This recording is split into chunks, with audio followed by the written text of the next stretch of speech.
আমাকে একটা 4 চাকা গাড়ি কিনতে বলো না, যাতে এসি থাকবে। আরে ভাই চাকরি পেয়ে যাচ্ছে, আবাদ আবার কি করব? ভাই চাকরি পেয়ে গেলে কেউ আবাদ করে? একটা এসি ওয়ালা গাড়ি কিনবো। কি মজা, ঠিক আছে তাহলে। বলুন ম্যাডাম, আপনার স্বামীর মৃত্যুর জন্য কি দায়ী? কি এমন ঘটেছিল যে করার জন্য এত কঠিন সিদ্ধান্ত বেছে নিলেন? ভাবি তাড়াতাড়ি খাবারটা দাও, আমার পরীক্ষা দেরি হয়ে যাচ্ছে। এমন কোনো দেরি হয়নি, দেখো সব রেডি। তুমি জুতোর ফিতিটা বাঁধো, আমি তোমাকে খাই দিচ্ছি।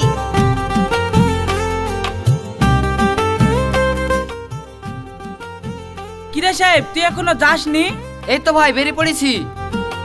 এ দালা সাহেব, এই টাকাটা লিজা, হাত খরচ করিস। ভাই এত টাকা কি হবে? এই তো এইটুক আর এইটুক যাবো। আরে এইটুক আর এইটুক যাবি তো কি হয়েছে? পরীক্ষার দিন টাকাটা হাতে করে লিজা, সাবধানে যাবি আর ভালো করে পরীক্ষা দিস। ঠিক আছে ভাই। ভাবি তোমরা দোয়া করো যাতে পরীক্ষা আমার ভালো হয়। তুমি চিন্তা করো না, আমরা সব সময় তোমার জন্য দোয়া করি। মনে রাখিস, ভালো রেজাল্ট করি চাকরি তোকে পেতেই হবে, কারণ আমি চাইনি তুইও আমার মতো মাঠে কাজ করিস। ঠিক আছে ভাই, আমি আসছি।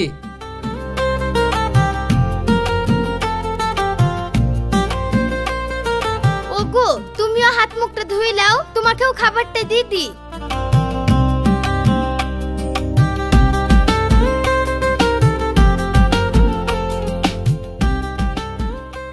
জানো তানিয়া, সাহেবকে নিয়ে আমার মনের ভিতরে অনেক স্বপ্ন। সবই তো বুঝতে পারছি গো, আব্বা মা মরার পর থেকে ওকে পড়াইতে তোমারও কম কষ্ট হয় না। কষ্ট হইলো তো কি হইলো, সাহেব যদি পড়াশোনা করে একটা চাকরি পেয়ে যায়, তাহলে আমাদের সংসারে যত অভাব অভিযোগ আছে সব দূর হয়ে যাবে। আল্লাহ যেন তোমার মনের আশা পূর্ণ করে।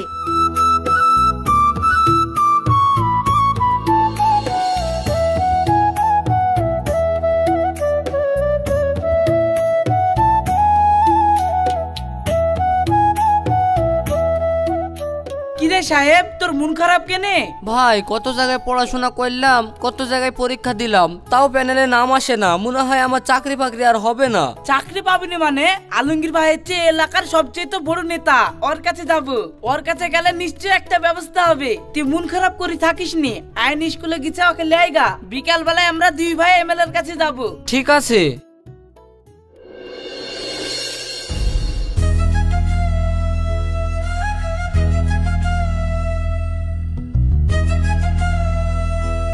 শোনো, তোমার ভাই যতই পড়াশোনা করুক আর যতই পরীক্ষা দেয়, প্যানেলেও নাম উঠবে না, চাকরিও পাবে না। প্যানেলে নাম উঠাতে গেলে কিছু খরচাপাতি করতে হবে, সেটাকে তোমরা পারবা? উপর মহলকে কিছু টাকা পয়সা দিতে পারবা? আমি তোমার ভাই চাকরির ব্যবস্থা করে দিচ্ছি। হ্যাঁ হ্যাঁ, আমার অনেক দিনের স্বপ্ন ভাই চাকরি করবে। ওর যদি চাকরি হয়ে যায়, দরকার হয় আমি জমি জায়গা বিক্রি করে দিই, টাকা দিয়ে দিব। আপনি যোগাযোগ করেন। ঠিক আছে, তাহলে বল কোন স্কুলে তোরা চাকরি নিবি?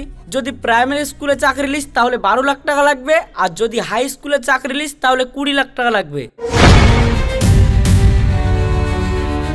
ঠিক আছে বাবু, আপনি আমার ভাইয়ের জন্য হাই স্কুলের চাকরির ব্যবস্থা করেন, আমি জমি বিক্রি করে আপনাকে টাকা এনে দিছি। ঠিক আছে, যা টাকা নিয়ে আয়। ভেবিলে তোর ভাইয়ের চাকরি হয়ে গেছে, টাকা নিয়ে এসে সাথে সাথে অ্যাপয়েন্টমেন্ট লেটার হাতে ধরে দিব। ঠিক আছে বাবু।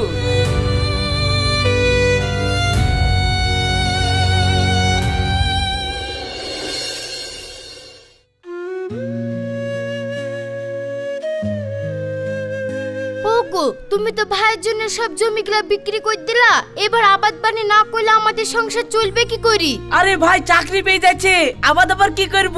ভাই চাকরি পেয়ে গেলে কেউ আবাদ করে? তুমি থাকো, আমি টাকাগুলা দিয়ে আসি। ঠিক আছে, সাবধানে যাও, এতগুলা টাকা পয়সা নিয়ে যাচ্ছো। হ্যাঁ হ্যাঁ ঠিক আছে, কোনো চিন্তা নাই।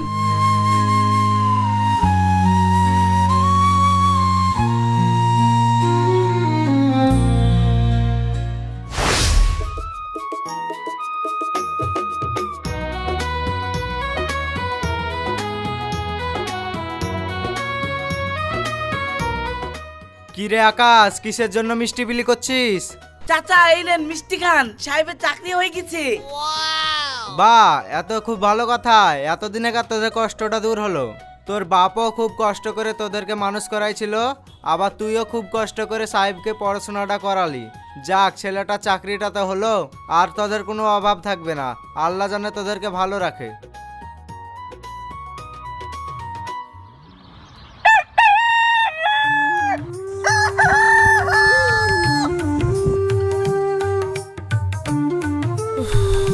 কই গো তানিয়া, হাত পাকা ঢালে আসো আর আরেক গ্লাস পানি লে আসো।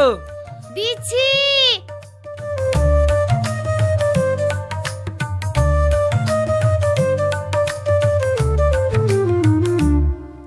ওগো, সাহেবের চাকরি পাওয়া তো অনেক দিন হয়ে গেল, এখন আমাদের সংসারে অভাব অনটনও নাই, আবার আর বিয়ের বয়স হয়ে যাচ্ছে। ঠিক আছে, আমি ঘটকের সাথে কথাবার্তা বলছি। সে বললো কত শখ করে দেওয়ারকে পড়ে চাকরি পালাম, যাত্রার সাথে কিন্তু বিয়ে দেবো না। ঠিক আছে লাও, অত চিন্তা করো না, আমি তোমার পছন্দ মতো মেয়ের সাথেই সাহেবের বিয়ে দিব। ঠিক আছে, তুমি গা ধুই লাও, আমি তোমাকে খেতে দিই।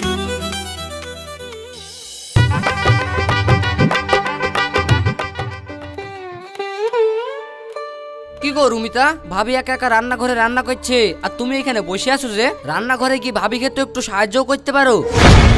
বস থাকবো না তো কি করব? এই ঘরে না আলো আছে, না বাতাস আছে, না শান্তি আছে।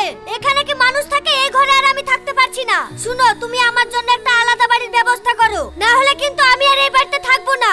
আমি তো চেষ্টা করছি, আস্তে আস্তে বাড়িঘর সব হবে, তুমি একটু ধৈর্য ধরো। আমি ধৈর্য ধরতে পারবো না, দরকার হয় তুমি ব্যাংক থেকে লোন নিয়ে বাড়ি বানাও। এই পায়রার খোপের মতো ঘরে থাকার জন্য আমার বাপ তোমার সঙ্গে বিয়ে দেয়নি। ঠিক আছে, আমি আজকেই ব্যাংকে লোনের জন্য অ্যাপ্লাই করছি।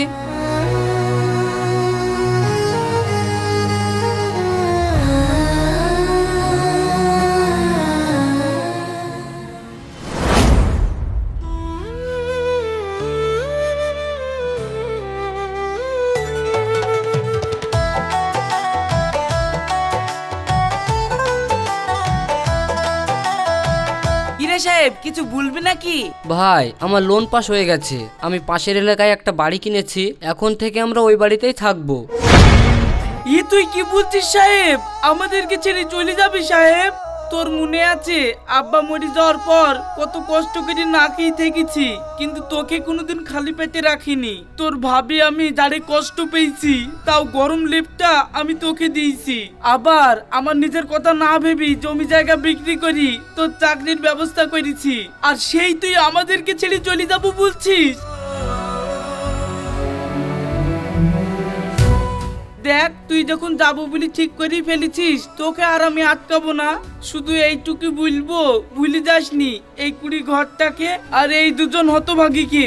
দেখো ভাই, আমিও তো এই বাড়ি থেকে যেতে চাইছিনি, কিন্তু তোমার বৌমাই তো শুনছে না, আমার সাথে 3 বেলা করে ঝামেলা করছে, ওর অত্যাচারে তো আমাকে বাধ্য হয়ে চলে যেতে হয়েছে। দেখো সাহেব, রুমিতা যেটাতে খুশি হয় তুমি তাই করো, তবে মাঝে মাঝে আমাদের বাড়িতে আসো, আমাদেরকে ভুলে যাও না। ঠিক আছে ভাবি, তাহলে আমি এখন গেলাম, জিনিসপত্রগুলো তো গুছাতে হবে।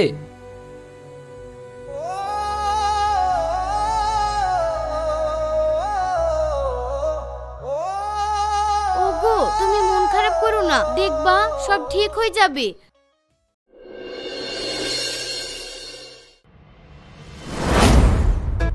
রুমিতা, ও রুমিতা। ও, তুমি চলে এসছো, এসো এসো। রুমিতা, আমাকে 1 গ্লাস ঠান্ডা পানি দাও তো, কাল থেকে খুব গরম পড়ছে। বাবুর জন্য ফ্রিজ থেকে 1 গ্লাস ঠান্ডা জল নিয়ে আই তো।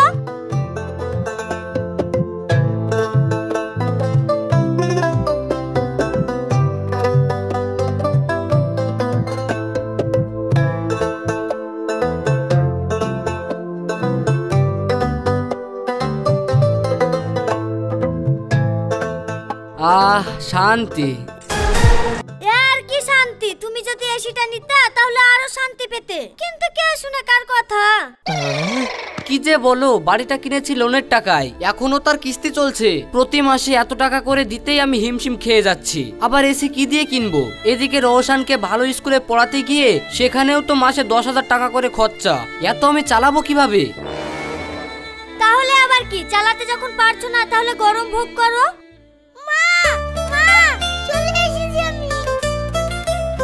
রওশান, তোমার স্কুল থেকে আসতে কোনো কষ্ট হয়নি তো? তো কষ্ট হয়নি, খুব কষ্ট হয়েছে।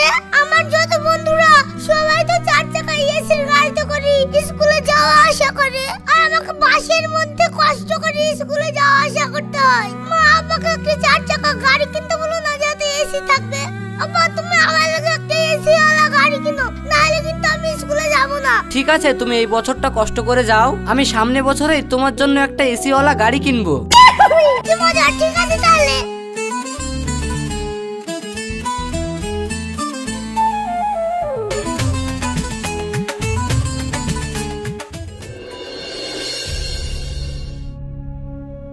এসএসসি নিয়োগ দুর্নীতি মামলায় 25,753 জনের চাকরি বাতিল করল হাইকোর্টের বিশেষ বেঞ্চ ও বিচারপতি সব্বর রশিদের ডিভিশন বেঞ্চ।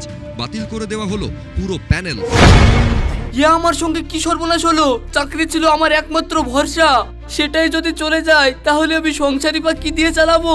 আর বাড়ি করার জন্য যে লোন নিয়েছি তাই বা শোধ করবো কি করে? এদিকে ছেলেকেও ভালো স্কুলে ভর্তি করিয়েছি, তার ফিজই বা কি করে দেবো?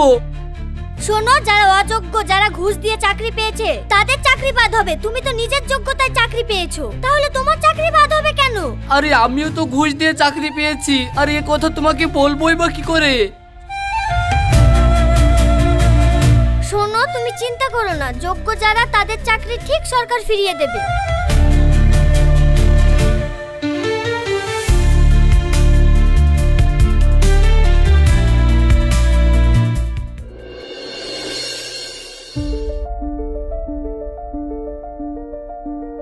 সাহেব ভাই, তখন তুমি চাকরির দোয়ায় দেখি আমার সাথে 200 বস্তা সিমেন্ট নিলা, প্রতি মাসে টাকাটা তো ঠিকভাবে দিচ্ছিলা, হঠাৎ করে এখন টাকা দিছো না। শোনো, তুমি মাস্টার মানুষ বলি কিন্তু আমি ছাড়বো না। আমার টাকা তোমাকে পাই টু পাই মিটাতে হবে, নাহলে কিন্তু তোমার কপালে কষ্ট আছে। এ দেখো, শেষবারের মতন বলে দিলাম। সাহেব বাবু, সময় মতো কিস্তি না দিলে কাগজপত্র অনুযায়ী আপনার বাড়ি কিন্তু আমরা দখল করে নেব। শুনুন, শেষবারের মতো বলে গেলাম, আপনি সামনের মাসে কিস্তির টাকা পুরো একবারে ভরবেন, না হলে কিন্তু আমরা পুলিশ সাথে করে নিয়ে এসে আপনার বাড়ি নিলাম করব।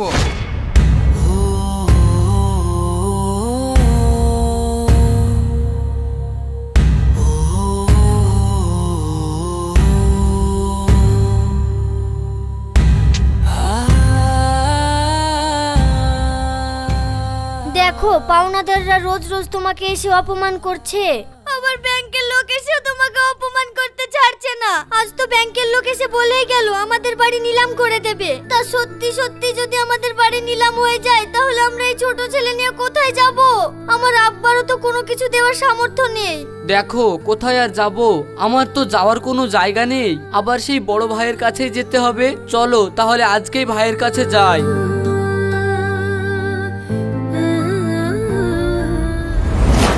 ভাই, সব শেষ হয়ে গেল, চাকরিও চলে গেল, কিস্তি দেনা লোন সব মাথার উপরে। আমি এখন কি করব? দেখ সাহেব, চাকরি চলে গিস তো কি হয়েছে, জীবন তো আর চলে যায়নি। তুই অত চিন্তা করবি নি, তুই চাকরি করা মানুষ, মাঠে ঘাটে তো আর কাজ করতে পারবি নি। তো আমি তোকে কিছু টাকা দিছি, তুই একটা চায়ের দোকান কর। আমার তো আর কোনো হাত নেই। ঠিক আছে ভাই, তাহলে তুমি আমাকে একটা দোকানই করে দাও। যাক, তোরা অনেকদিন বাদ আসলি, ঘরে উঠি বস, তোর ভাবি খেতে দিচ্ছে, খাওয়া দাওয়া কর।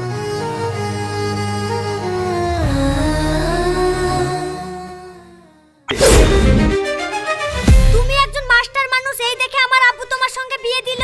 তুমি এখন চা বিক্রি করবা, আর তুমি এখন চা বিক্রি করলে দেশে ঘরে আমার মান সম্মান থাকবে? তাহলে আমি এখন কি করব? শোনো, তুমি একটা অন্য কোনো ব্যবস্থা করো। তুমি যদি সত্যি সত্যি চা বিক্রি করো, তাহলে কিন্তু আমি আর তোমার সংসার করব না, এই বলে দিলাম। ঠিক আছে ঠিক আছে, আমি অন্য কোনো ব্যবস্থা করছি।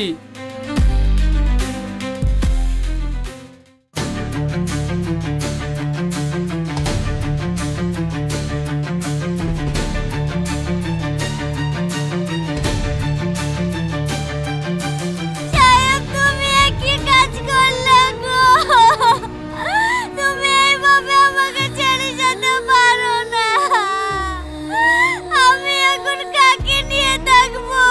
তোমার ছেলেটাকে এবার কে দেখবে?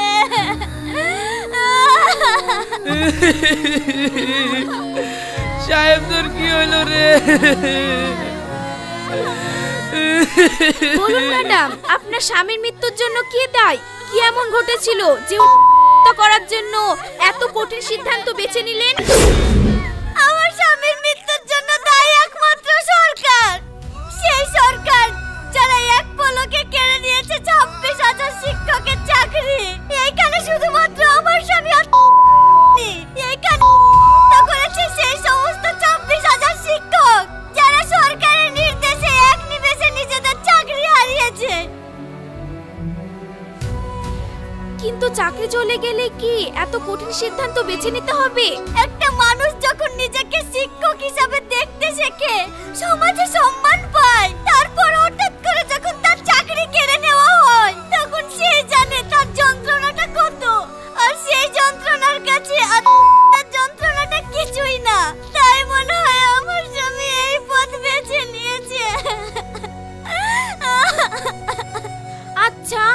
কি সরকারের কাছে কোনো আবেদন করতে চান? সরকারের কাছে আমার হাত জোড় করে একটাই আবেদন, দয়া করে যেসব শিক্ষকদের চাকরি কেড়ে নেওয়া হয়েছে তাদের আবার ওই শিক্ষকের আসনটি ফিরিয়ে দিন, নাহলে হাজার হাজার পরিবার একদিন এইভাবে শেষ হয়ে যাবে।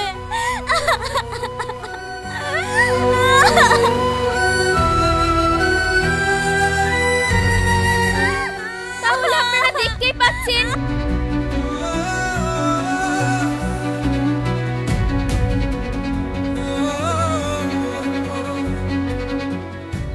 তাই সরকারের কাছে অনুরোধ থাকবে, শিক্ষকদের এই চাকরি যাওয়ার ব্যাপারটা আপনারা একবার ভেবে দেখুন। ক্যামেরাম্যান শানির সাথে আমি সায়নী, নাম্বার 1 গ্রামীণ টিভি নিউজ।